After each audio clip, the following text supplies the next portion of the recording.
And thank you for joining us for this week's Community Leader Town Hall. My name is Tomas Talamante, and I am Deputy Chief of Staff to Mayor Muriel Bowser. We want to thank you for joining us each and every week for our community town halls as we discuss the district's response and recovery efforts related to COVID-19. Today, we're going to be joined by Chancellor Dr. Louis Farabee and the team at DC Public Schools as we talk about the plan for returning to in-person learning in Term 2.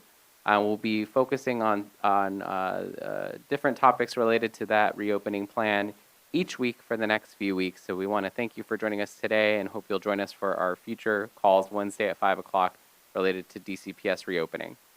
Before we go over to the DCPS team, I want to remind everyone, if you have any questions, we're going to do a Q&A portion after the presentation. So you can press 0 to be entered in the question queue at any time. So again, if you have any questions, you can press 0 on your phone to be entered in the question queue if you're joining us by phone. If you're watching on one of the mayor's live streams, whether on Facebook or Twitter, you can also ask your questions there, and we will get to questions on our live stream as well. And before we get started, I want to remind everyone, if you have a question, you can press 0 to be entered into the question queue. We will now hear from Dr. Louis Farabee, Chancellor for DC Public Schools. Chancellor? Thank you, Tomas. We are here this evening at Drew Elementary School, and I'm here with members of my team, Claudia Lujan and also Dr. Brian Mallory. They are going to be a part of tonight's presentation. Claudia leads our strategic planning and enrollment team, and Dr. Brian Mallory also supports our student support. Tonight, we want to, again, thank everyone for joining us. We want to reflect back on the recent announcement and just ensure that everyone understands the next steps for DCPS as we approach Term 2. We recently announced that we are currently operating student support centers in Term 1. These are small cohorts of students that are being served in various schools across the district on a voluntary basis for students and staff. And we're supporting students with career and technical education and social, emotional, and academic support. We have prioritized our elementary students in grades pre-K through 5 for Term 2 based on data of student performance and also feedback that we receive from staff and families. We are tracking towards in-person experiences for our secondary students in grades 6 through 12 for Term 3. It's important to note throughout all terms, families will have the option for continuing to learn at home. I'm going to dive a little bit deeper into what the learning models are for our students in grades pre-K through 5. Students in grades pre-K through 5 will have 2 options for in-person experiences. One is our in-person learning classroom. We are planning to have 1 in-person learning classroom at each grade level at every elementary school from pre-K through 5th grade. And we'll also be offering student care classrooms. The student care classrooms look a little bit different in that those classrooms are opportunities for students to continue virtual learning. However, those students will be supervised by an adult in a building. Will also have access to social activities and recess and other opportunities throughout the building, but again, would be learning remotely. And then, as I mentioned earlier, all of our students, grades pre-K through 12, will continue to have the opportunity to learn virtually. And it's important to note that we did not transition our secondary students primarily because they are with various teachers aligned to their courses. And many of our students have multiple teachers for semester 1 and will transition to a different set of teachers for semester 2, which begins with Term 3. As part of this model, we are prioritizing select groups of students in grades pre-K through 5 for our in-person learning experiences, whether that be our in-person learning classroom or the student care classroom. We're prioritizing students where we know we've had known opportunity gaps, which include students that are experiencing homelessness, students receiving special education services, students that are English language learners, and then students that are designated as risk. And then all other students then would have an opportunity to participate in our in-person learning classroom or our student care classroom. It's also important to note that we are providing sibling preference in this process to ensure that siblings are able to come to school together and experience our in-person learning or student care classroom. The expectation is that families will be notified for our in-person learning classroom by October 23rd, and we'll have 2 days once they're contacted to respond to the seat offer. And then for our care classrooms, families will be notified by October 30th, and we'll have the same time period to accept the seat that is offered. As I mentioned earlier, we have members of our team here tonight to talk more about the selection process and also our mental health support. So at this time, my pleasure to turn it over to Claudia Lujan. We'll talk a little bit more about what happens when a seat is offered. Thank you, Chancellor. Great to be here this evening. As the Chancellor mentioned, we are conducting a student selection process. Again, I will reiterate that all students who were enrolled by October 5th are eligible to be considered for a seat in an in-person classroom or a care classroom. We are prioritizing, as the Chancellor mentioned, a subset of students for those seats. The first are homeless students, as well as our students who receive special education services, who are English language learners, or who are designated as at risk. But all students who have been enrolled are eligible. As the Chancellor mentioned, our goal is to be able to notify any families who have been matched by the end of this week, October 23rd, if they have received a seat offer for in-person learning classroom. What should families expect in this process? First, I want to reiterate that there's nothing that a family needs to do right now. Like I mentioned, all families who are enrolled by October 5th will be considered. There's no need to submit an application. There's no need to take any step at this moment. As starting on October 23rd, we will be notifying families who were matched for in-person learning seats, will receive an email notification from DCPS, and then will also receive a phone call from their school. So at that point, we need families to keep an eye out for that correspondence and for that communication, and as soon as they're offered a seat, be able to inform their school whether they are interested in accepting that classroom seat or declining that classroom seat. As the Chancellor mentioned, schools will be reaching out to all families who have received a seat by phone, as well as families should expect to receive an email. Should a family accept that seat, they need to notify the school. The school will have a few different questions to make sure that we are aware of the different transportation and other needs select students may have. But every family has a right to decline that seat and continue in a virtual-only learning environment. Families do not have to accept that seat. But if they do, we very much strongly urge and encourage families to let us know as soon as possible whether they want to accept that seat. The reason is that if you're not interested in that seat, we want schools to have the opportunity to move on to the next person on the wait list for those families to have the opportunity for that in-person seat. Once you decline a seat, if you're not interested in that, you will then continue learning from home, and then again, the student will move on to the next student on that wait list. So again, I think important for families to know, there's nothing you need to do right now. We have your information. If you were enrolled at the school by October 5th, we have your information. You have been entered in the selection process. Families should keep an eye out for an email from DCPS at the end of this week, as well as a phone call from your school. If you want to make sure, if you have changed your phone number or email address, please feel free to reach out to schools and let us know the new information so that we have the most accurate and up-to-date contact information on our files for you and your family. With that, I'll turn it over to my colleague, Deetra. Right. Good evening, everyone. Thank you so much for your time tonight. We are going to spend a little bit of time talking about the health reminders this evening, and we'll first start with staying on track with immunization. As many of you know, immunizations are required for in-person learning on day one. Our rates across the district have been hovering recently in the 70s.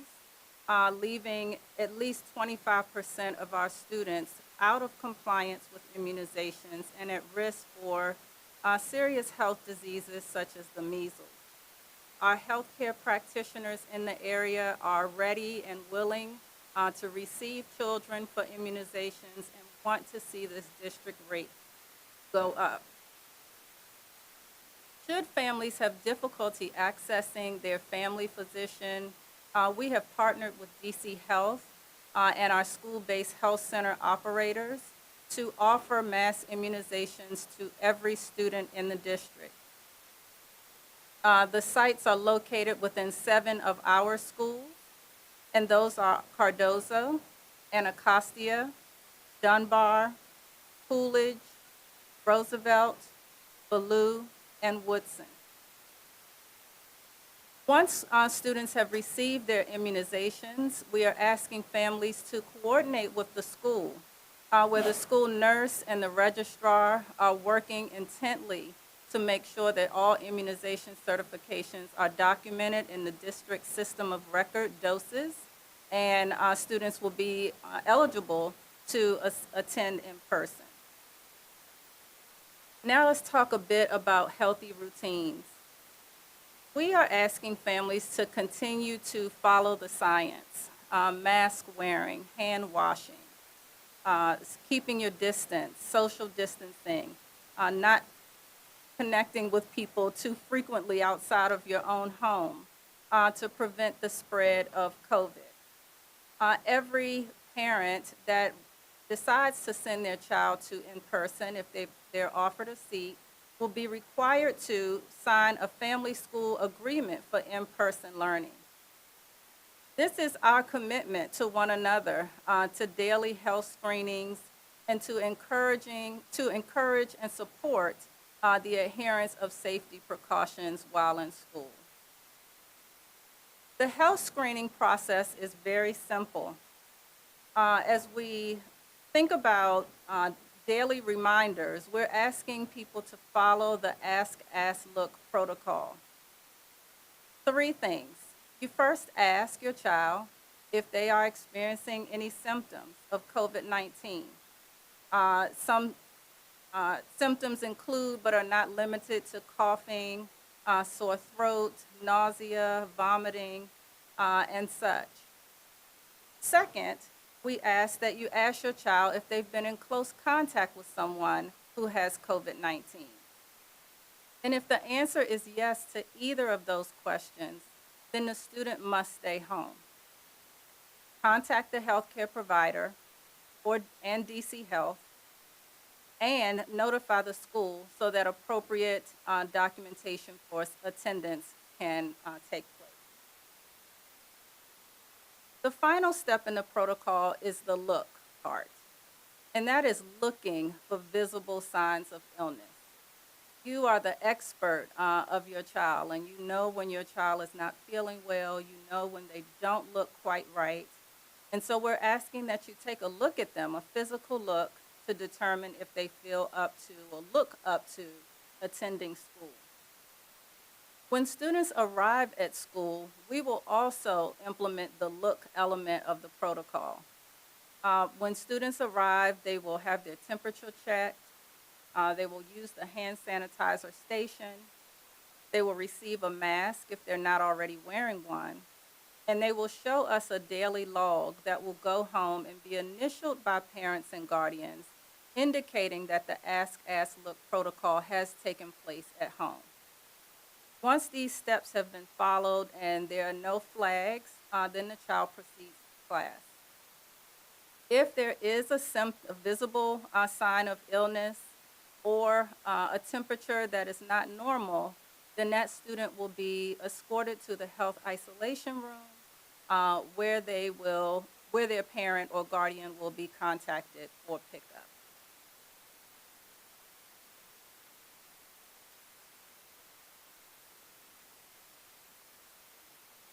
Now we'll talk a little bit about addressing mental health in schools. We have been preparing for quite some time for a potential increase in mental health need as a result of COVID-19. We recognize that this has been a very difficult time for many.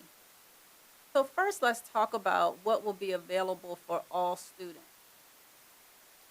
We have taken great care to develop child-friendly lessons that will be implemented by teachers in the classroom that will, one, help students to understand what COVID-19 is all about from a child perspective, how they can keep themselves safe, and then two, how they can keep their classmates and their school community safe. As I mentioned before, these are age-appropriate lessons, and we believe that for many, this will be enough. But in addition to that, we've done some other things as well. In anticipation of the need, we have been readying schools to respond to student return using the 3 R's, and they are routines, resilience, and relationships. The focus on these 3 R's is to provide a buffer for students, to create environmental predictability so that they feel comfortable at school. And we've implemented tools and practices and strategies with school staff so that they feel ready to implement in meaningful and practical ways. We've also launched a trauma-responsive schools model this year that was created along with many stakeholders across the district, our partners at the Department of Behavioral Health, Turnaround for Children, parents, school mental health clinicians, many people, school leaders. And in this first year of the trauma-responsive schools model, we are focusing on 5 key areas that we call the 5 non-negotiables. And you see them there on the screen. The first is that every teacher spends dedicated time with their classroom or homeroom students to build relational trust. We know how important it is to have one-on-one time with any special adult in your life, and teachers certainly qualify as such. The next is that every student is greeted with positive and affirmative language daily and with each classroom transition. That is calling children by name, greeting them with a special signal so that they know that you care about them, that their teachers care about them, not just in one class, but in every class. The third is that we will include opportunities for staff wellness because we know that when our teachers are at their best, then they bring their best to the classroom. The fourth is that every school provides opportunities and space to practice emotional regulation. Sometimes this means a self-imposed timeout. This is overwhelming for some, and so we want to make sure that we've created spaces for them to take a cool out when they need to, in safe ways, of course. And then lastly, that every school models and reinforces school-wide behavior for both students and adults. So now that we've talked a little bit about what's available at the universal level for every student, we do recognize that there are some students that may need more. We have implemented this year that every school would have a school behavioral health coordinator, and that person will ensure that there's no wrong door in terms of access to supports. We've implemented a universal referral process to ensure that no child that is referred or self-refers falls through the cracks. And because of Mayor Bowser's and the City Council's commitment to school mental health and the investment that has been made, we have partnered with 13 community-based mental health organizations that will augment our 300 plus school mental health workforce. And we believe that those clinicians, in addition to what we already have, will be prepared to meet the need. Lastly, I'll share that the pandemic did not catch DCPS unprepared in that we have offered trauma-informed treatment and trauma-focused treatments for many years now.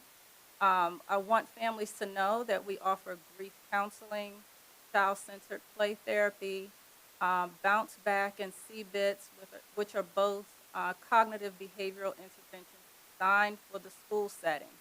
And so we are ready and willing and want to receive the children.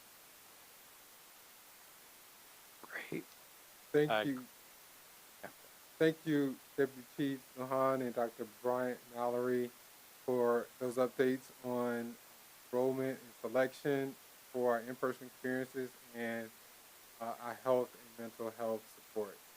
Reminder to the community to, again, be on the lookout for our notifications for in-person classroom seats and student care classroom seats by the date that we outlined tonight, which is the 23rd and the 30th. Also a reminder to everyone that we need our students to be on track with their immunization certifications. And a reminder that we will have additional TeleTownHalls on October the 28th and November the 4th. You're always welcome to go to our website, dcsreopen.strong.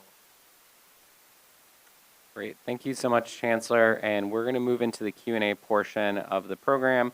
So do want to remind everyone, if you have a question, you're joining us on the phone line, you can press 0 now. I want to remind our speakers, if you can just, when answering questions, make sure that you're close to the mic so that it can get picked up on the phone line. But again, if you have any questions, you can press 0 now to be entered into the question queue if you're on the phone. If you're joining us online through one of the mayor's live streams on her Facebook or Twitter, you can ask your questions directly there as well. We have a first question coming from Miss Sherry in Ward 7. Sherry, your line is unmuted. Hi, hello. My question, of course, is a school-related question, and the connection is pretty bad, so I can't quite understand everything that's being said. So if this was already discussed, just please bear with me. I thought I heard Dr. Farabee discuss the number of classes that will be available for the students that are being identified to come back on March 9th. I thought he said one class per grade.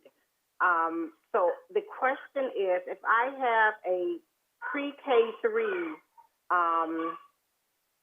grandchild who has an IEP and she's identified as one to come back, and she has a brother who is in the first grade, and he gets sibling preference, is he in the classroom with the students who have been identified as the high-risk students who were given the first preference to come back, or is he in another classroom by himself and will be able to remote in to his class teacher that he is assigned to now? Yes, so thank you, Sherry. I want to respond to the question. I think what I heard from you is you have a grandchild that's in one of our pre-K classroom, and that child also has a sibling. The sibling would receive a preference in our selection process. However, the other question you asked was about how many classes at each school. There will be a class at each grade level. So there'll be a pre-K 3, pre-K 4, first grade, second grade, third grade, kindergarten, fourth, fifth. So if that child is in another grade level, the expectation is that they would be in the classroom with their appropriate grade level, not necessarily with their sibling. If they're selected for a in-person learning classroom, they will be with a teacher for that grade level. If they're selected for a student care classroom, they will be learning remotely in school under the supervision of an adult. Thank you, Chancellor. We're going to take a question from online.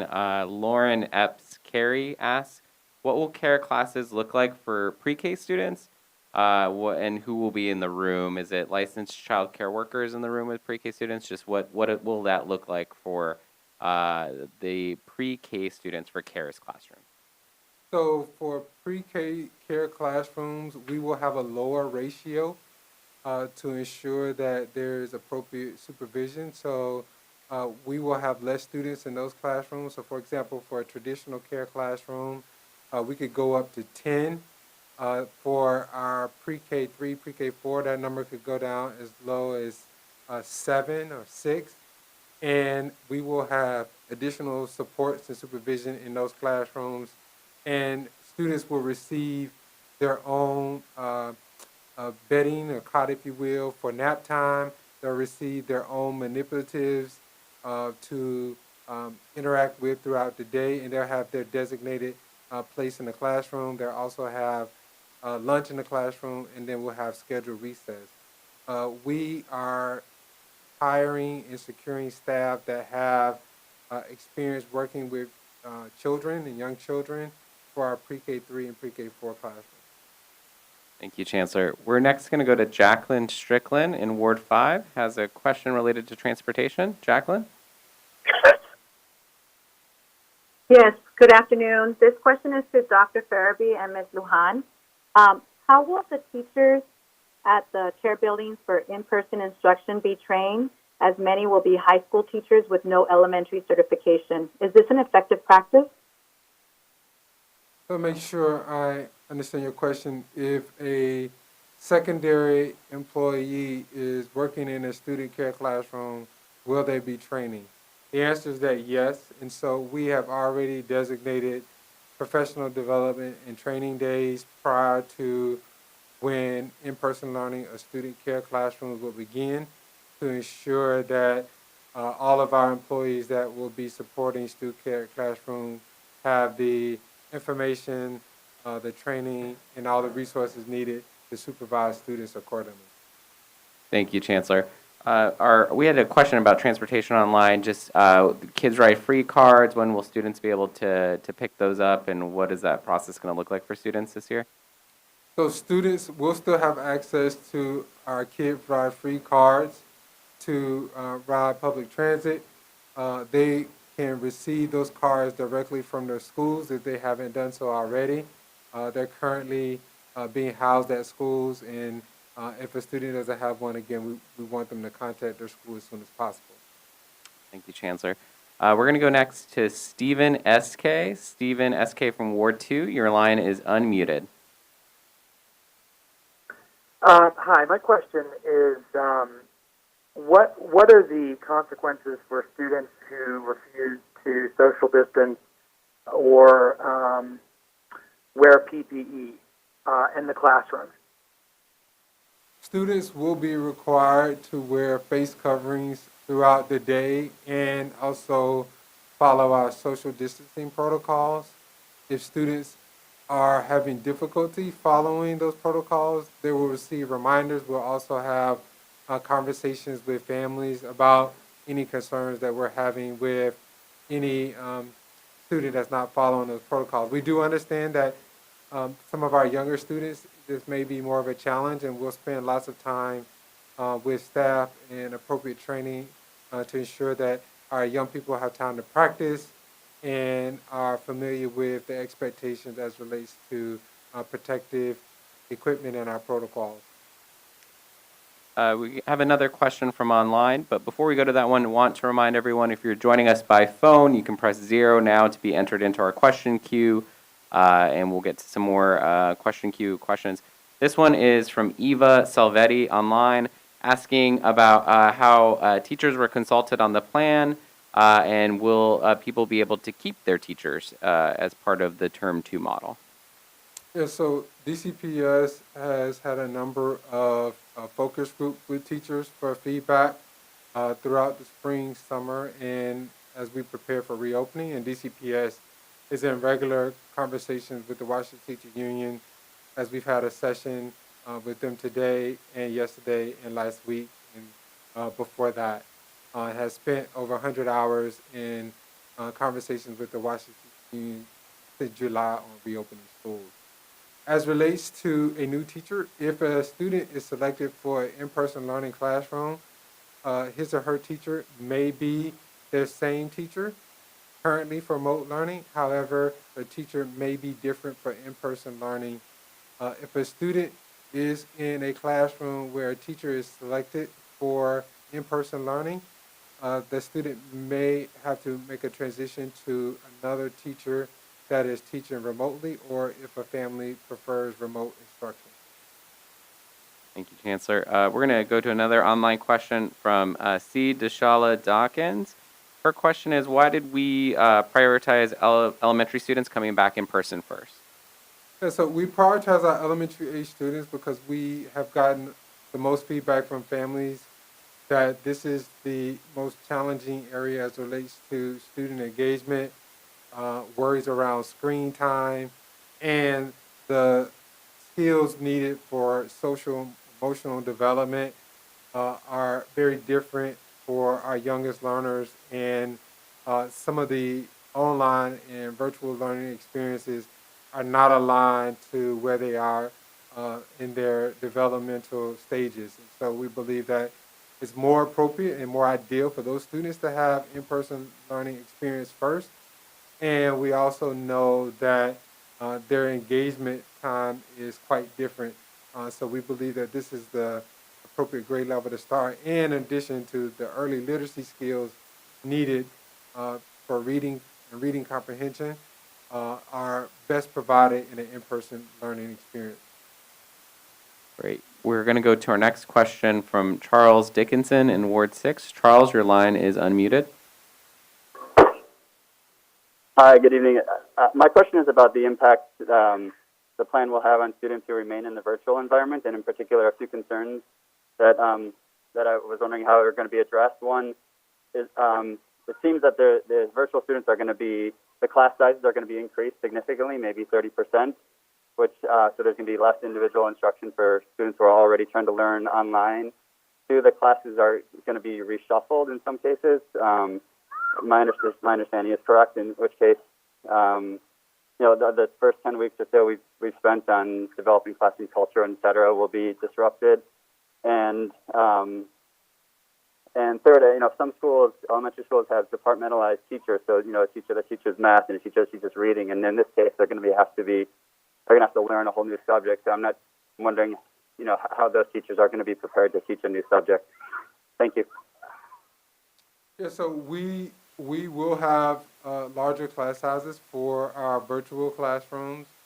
We will be supporting teachers with establishing new relationships with students that may be new to their classroom, and ensure that relationships are fostered positively among students and also between student and teacher. If we have a classroom where there's a large amount of students where there's a need to provide additional resources for the school, we will do so. And in terms of those teachers that are departmentalized, that was a consideration. However, our anchor has been we need to provide in-person learning experiences because we know that many of our students are not experiencing success with the current status. And so that is something that we did consider. We believe it's in the best interest of our students to continue with the current plan of providing in-person learning to prioritize groups that we referenced tonight. Thank you, Chancellor. And again, we're getting near the end of our call, so just want to remind everyone we have time for just a few more questions. So again, you can ask online on our live streams or press 0 to be entered into the question queue. We're going to go next to Ronnie Goodall in Ward 8. Ronnie, your line is unmuted. Yes, thank you. I would like to know if there will be any after-school programming offered, or will after-school vendors be allowed in? Currently, there's no plan, Ronnie, to provide after-school programming at this time. Introducing after-school programming would introduce a new set of cohorting that is not recommended at this point by the Department of Health. We're going to go next to Evelyn McIntyre in Ward 4. Evelyn, your line is unmuted.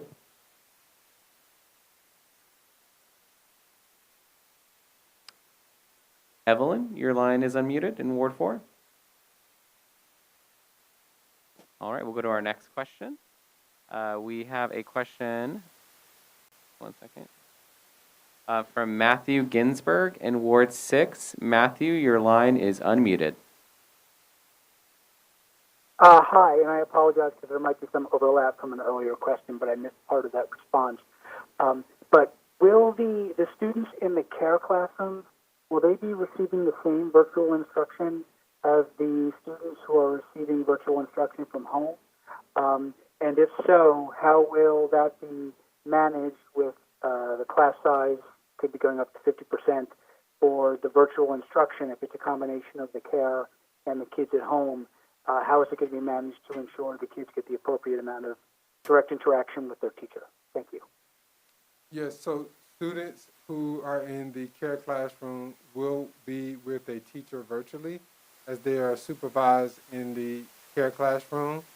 As I mentioned earlier, we do understand that there will be larger class sizes for the virtual classrooms. However, we believe that the virtual structure allows for additional students in the classroom. And should a classroom be our limitations for class size, we will provide additional resources for those classrooms and teachers.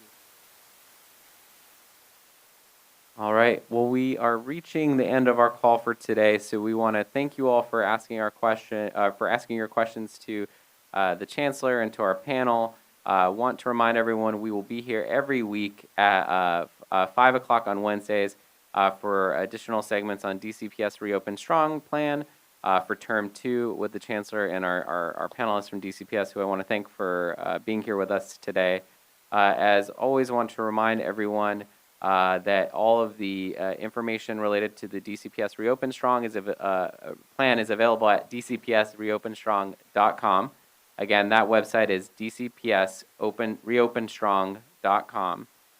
For all information related to the district's response and recovery efforts related to COVID-19, you can also visit coronavirus.dc.gov, where we have all of the most up-to-date information and resources, including all of our guidances and all of our graphics for small business, etc. So we hope you will familiarize yourself with that site if you have not already. If you had some questions that you weren't able to get answered today, we hope you'll join us for next week's call again here Wednesday at 5 o'clock. So thank you all so much for joining us this week, and we'll speak to you next week. Thank you.